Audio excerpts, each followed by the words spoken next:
तर जसे चांगले लोक तयार होतात तसे काही वाईट लोकही तयार होतात. काही लोक जरा आमच्या उद्योगांना त्रास देण्याचाही प्रयत्न करतात. त्यामुळे मला असं समजलं होतं की काही तयार झालेले आहेत, पण त्यानंतर त्यांचा बंदोबस्त आपण लावलाय. आणि आजही मी एसपींना सांगतो, आता ही जी सुप्याची एमआयडीसी आहे ही अत्यंत वेगाने वाढणारी अशा प्रकारची एमआयडीसी आहे. आणि उद्योग हा जर आपल्याला यशस्वी करायचा असेल, ease of doing business, cost of doing business आणि त्या ठिकाणची कायदा आणि सुव्यवस्था, या तीनच गोष्टी असतात की ज्यामुळे उद्योग चांगला होऊ शकतो.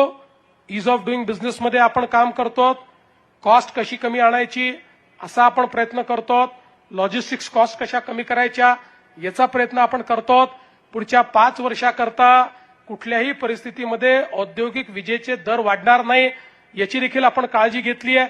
किंबहुना ते कमी कसे होतील हा प्रयत्न आपण करणार आहोत, ज्यातनं कॉस्ट ऑफ डुईंग बिझनेस याच्यावर देखील एक महत्वाचा परिणाम होणार आहे. पण लॉ अँड ऑर्डरच्या संदर्भात माझे स्पष्ट निर्देश आहेत की कोणीही उद्योजकांना जर त्रास दिला तर त्याला स्पेअर करायचं नाही, त्याला ठोकून बंद करायचं, पुन्हा कोणाची हिंमत होणार नाही अशा पद्धतीनं कायद्याने ठोकायचं. ठोकायचा अर्थ लोक वेगळा लावतात, कायद्याने त्याला ठोकून अत्यंत ताकदीनं या ठिकाणी छोट्यातल्या छोटी घटनाही सिरियसली घेऊन उद्योजकांना योग्य प्रकारे काम करता आलं पाहिजे. समजा एखाद्या उद्योगात काही अनएथिकल प्रॅक्टिस असतील तर लोकांनी रेग्युलेटरकडे गेलं पाहिजे, रेग्युलेटर त्याच्यावर कारवाई करेल. पण झुंडशाही, गुंडशाही ही कुठल्याही उद्योगात, महाराष्ट्राच्या कुठल्याही एमआयडीसी मध्ये मी खपवून घेणार नाही हा संदेश मात्र या निमित्ताने निश्चितपणे मी देऊ इच्छितो. आणि मला विश्वास आहे की जोपर्यंत भरत सारखे उद्योजक आमच्या सोबत आहेत तोपर्यंत निश्चितपणे आपल्या प्रगतीला कोणीही थांबवू शकणार नाही. मी पुन्हा एकदा भरतचं अतिशय मनापासून अभिनंदन करतो, त्यांच्या कुटुंबाचं या ठिकाणी अभिनंदन करतो. संपूर्ण कुटुंब हे त्यांच्या पाठीशी अत्यंत ताकदीने उभं आहे.